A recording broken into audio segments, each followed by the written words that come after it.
जिउ दं नाथाय फोथायनाय गैया, सिमां दं नाथाय मोगथाङाव गैया, गोसो दं नाथाय फैसा गैया, आत्मा दं नाथाय गावनि आंगो होनना बुंनो रावबो गैया, आरो मोजां मोननाय दं नाथाय थार गोसोजों मोजां मोनग्रा रावबो गैया।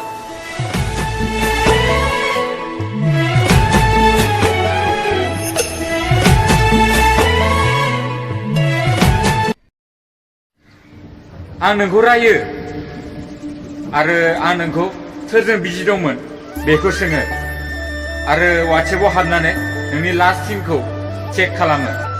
माने बे नङा जे आं नोंखौ डाउट खालामो, आं नोंखौ मोजां मोनो, बिनिखायसो आं बिदि खालामो।